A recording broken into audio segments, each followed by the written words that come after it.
Hi, welcome back to another Terranscapes video. So finally, we're going to take a look at the ocean boards in a little more detail.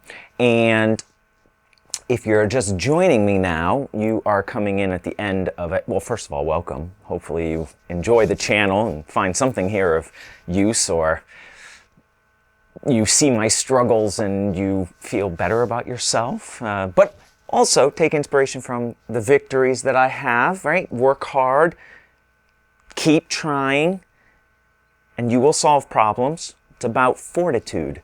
And that is something I have been gaining over the past several months. But if you are new and you've just gotten past all that babble, there is a playlist that describes this entire project, all the advances, all the setbacks. And so, you know, if this is your first video, I'm not going to go into a lot of detail about how I got here. It's more about what were the final tweaks to get it done. I also want to mention that I'll have a couple little artists to check out mentions at the end of the video. So if you want to stick around for that, I think there are people you want to check out. So the first thing that I wanted to start with is the gloss coating, which actually was a month-long setback. This should have been done probably at least a month ago, and this really set me back quite a bit. So basically, what I did, if you have been following me, right, I was going to use Poly-Optic 1411 for the final coating, and I made a bad decision, and I used the old Poly-Optic that I had, and I think I've talked about this in a previous video, how I warmed it up and removed the moisture, and I thought it was all good to go. I did a little test. The test looked okay, but I did that test several days before. Maybe I didn't keep it dry enough, and I ended up applying it to, I think, 5 boards, and it foamed really, catastrophically, absolutely horribly. There were a couple boards that weren't too bad, and then I looked at the bad areas and I thought, well, I'll just, you know, Dremel those off and then I'll be fine. There weren't too many, but when I looked at it closer and closer, the bubbles were all over the place. Some of them very small, but you will see them because of the way the light reflects and that. So I ended up grinding off all of that Poly-Optic 1411. I used my Dremel for that, and I basically tried every grinding wheel or abrasive wheel that Dremel makes, and I ended up, as you can see from these photos, removing a tremendous amount of material. The flap wheel was the best ending tool, right? It removed it the most quickly. I was pretty impressed, actually. It's a durable little sanding wheel, so if you're interested in a sanding wheel from Dremel, that's a good one to try. So it took more hours than you might imagine, and if you have a big imagination, it still might have taken a few more to remove all of that material. And I finally got it back to 0, and I ended up buying new Poly-Optic.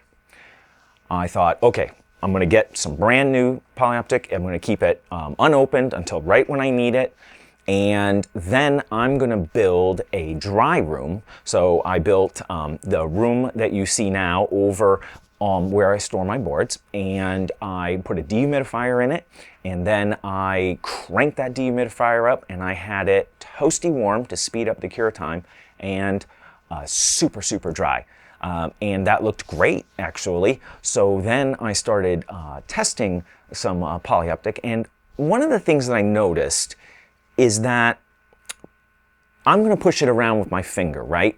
Put on a glove so there's no moisture from my fingers, and the more I play with it, the more it would bubble. And I think that's mainly due to me incorporating more of this air into it, right? Because I'm not working in that warm room. So that would cause it to bubble. And so I realized that I'm going to have to do application and manipulation out here before they get in there to cure. And I was terrified to do it. I just couldn't bring myself to try it because I didn't need another huge problem. And yes, I could try it on one board, but still then I'd have to grind off that board, and I did it on a test piece. Actually, I did do a couple small test pieces, and I put them in the room, and they seemed okay, But those took a couple days to do, right? Because it dries, it cures very, very slowly. I did a review of Poly-Optic 1411. It's back in my product review list if you want to see a little bit more about what I'm talking about. But then, right before I started working on the boards, I mixed up a little, let it set. I could see some bubbles forming in it. And I was like, I'm not doing it. I'm not doing it. So I went back to Klear Kote, and I used Klear Kote to create the final gloss coating for the boards, and it worked out, I think, very well. And at least I understand that material enough to know what I should expect. So with all that said, I want to bring you over to the bench, and I'll show you how the Klear Kote came out, and we'll talk a little bit more about the water as well. So taking a look at the Klear Kote, which is the same as Envirotex Light, if anybody is confused. All right, it's a very similar material. The Envirotex, the Klear Kote, goes on much more thickly than the Poly-Optic and takes longer to cure. So you can't get the retention of some of the fine detail that I had originally put into the waves, and there were many, many lines in the cast that have now been obscured because of the Klear Kote's thicker body. However, it also affords a better durability because areas where there was caulking, there's caulking, of course, for making the waves, and of course, against some of the waves right in there, you can kind of see that. This gives it a much better coating than the Poly-Optic would have because it's thicker. So it's a bit of a compromise between, detail and durability. I will say, I learned how to manipulate Klear Kote in a way I never explored before. I understand this material very deeply now. So one of the other things that I should mention while we're at this point, looking at the water itself, were the subterranean features that I had, subsurface features that I had put in. And from this camera, you can just see some of them underneath there. And this camera shows, it can be hard to see them because of the reflectivity of the surface, but it depends really on the angle of view. And so there you can see how they're starting to come in. See if I slide this just a little bit. But it's, I tried this before, and whoop, there we go. See all the seaweed underneath there? I really, really liked that some of that came through. And in person, I don't know how it's going to look when I edit it, but in person, you can see the detail of that really well. Where it's present. The problem is that some of it was set a little too far back in the water. So like I can see a little bit here, but areas, that are further back are obscured. So it didn't all come through, but enough of it came through that I think it was definitely worth putting it in, and it really helps to give this a sense of depth. Visually, rather than, just having done like a super thin layer and painting the gradation. This was one of the big goals that I had in doing this kind of a thick pour. So one of the really big challenges with this set, right up until the end, well, the surf, but forget that for now, is the water itself. Now, and I mentioned this before, I had difficulties getting the water. I'm going to put a little gloss coat over this just with my finger right before they're done. So this is actually not done, but it's a 10-second process. Anyway, I just wanted to mention that.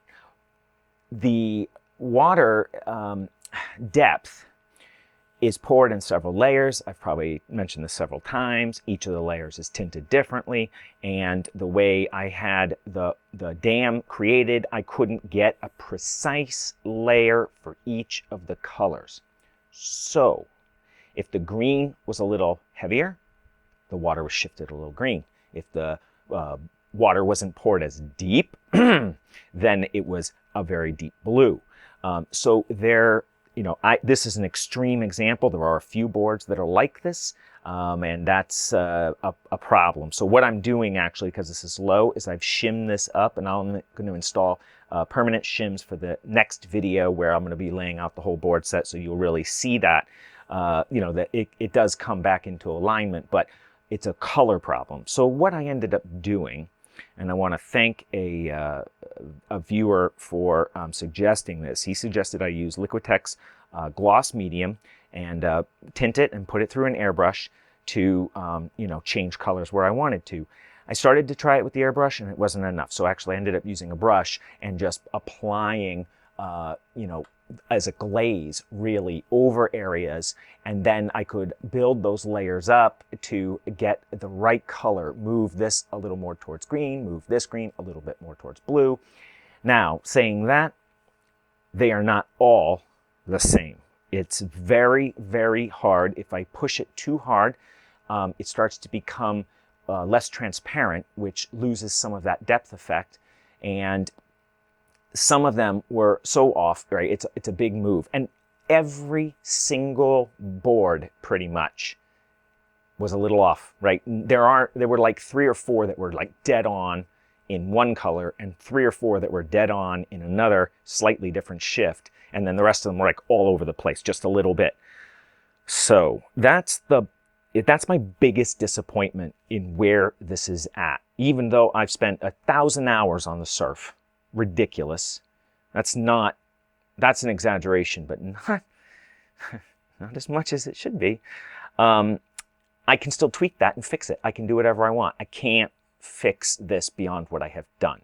Now, saying that, you know, depending on the angle that you look at and depending on which boards are next to each other, it's, you know, you won't even notice it. Especially because they're so reflective, the light bouncing off of this from most angles, it's kind of hard to see what's actually going on.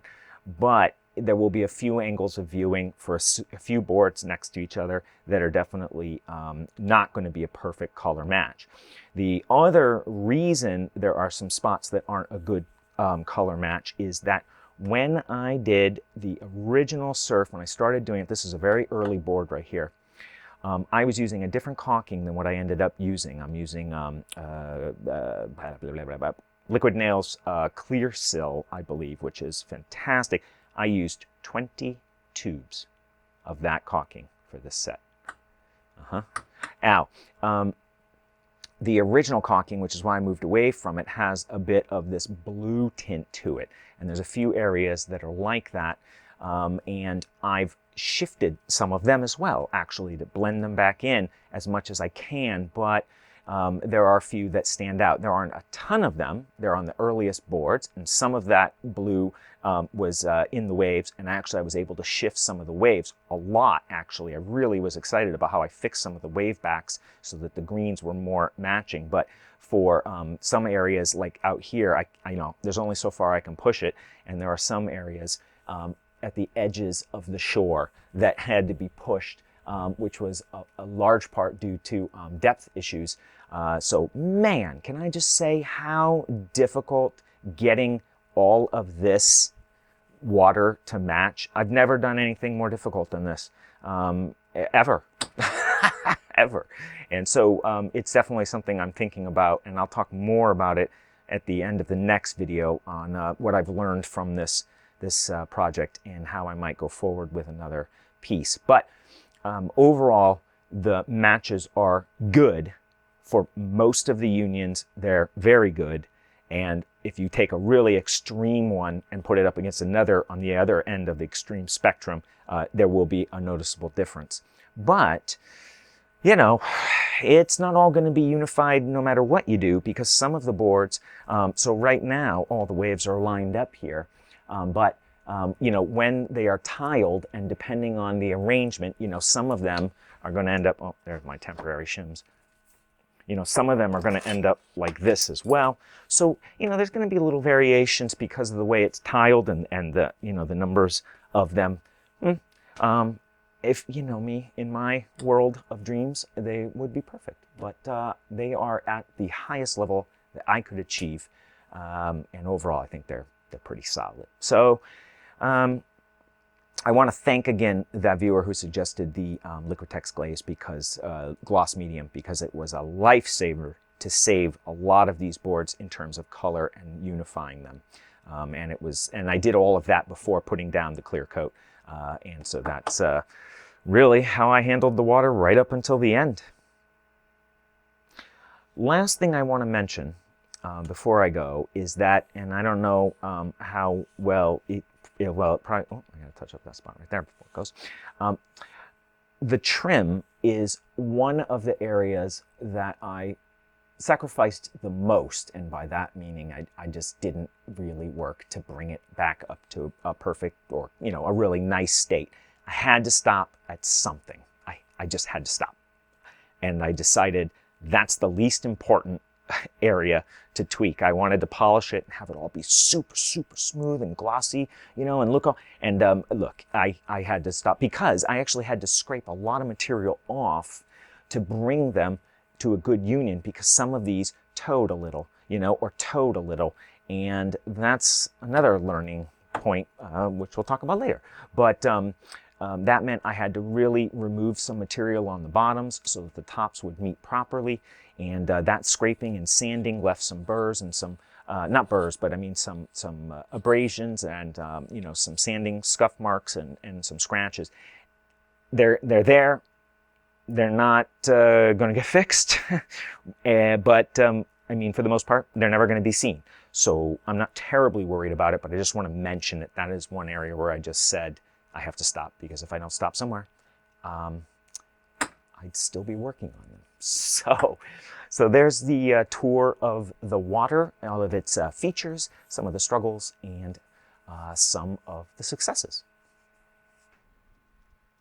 So, part 2 of this wrap-up kind of video pairing will talk about the surf and the foam and the waves in detail, as well as how I finished the shoreboard, the shoreboards. They're all shoreboards. Shorebirds.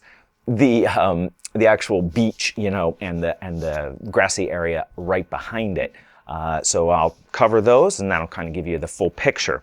Before I go, though, I did want to mention you might want to check out Josh Foreman's channel, and specifically, he semi-recently, did a metal paint comparison, and it is a fantastic, not only did he put a lot of work into the actual presentation of it, which I appreciate a lot, but it was a great comprehensive look at metal paints, the properties of metals and their reflectivity, and how paints meet or don't meet that. So if you're interested in metal paints, it's a great primer. I have to go back and watch it again because it's really informative, and I almost forgot about it, and that means I should rewatch it. The second person I would check out is Luke Towan. He did a diorama. It's titled as Realistic Scenery Volume 2, and he did a fantastic walkthrough of the project. The diorama looks great, and his walkthrough of how he did it is really well done. So I'm going to put links to both of these in the description down below. I think they're worth your while to go check out, and both the channels have other videos that may be of interest to you. So thank you so much for joining me. Thank you for being there after I've come back from this journey. I appreciate it. It means a lot. I've been looking forward to getting back. So, comments. Oh my God. I have, I had like 600. Now, they're not all comments. Some of them are subscription notices, whatever, blah, blah, blah. But that's like the biggest list I've ever had. So I'm going to be chipping away at them. I start at the oldest, although I'll touch base on the new videos, but it's going to take me a while. So if you put a comment in like a month ago, I have not forgotten you. I will get there. Just give me some time. So while you wait for me to answer your comment, hopefully you'll come back and join me for part 2 on the ocean boards, because I'll be back soon with another Terranscapes video.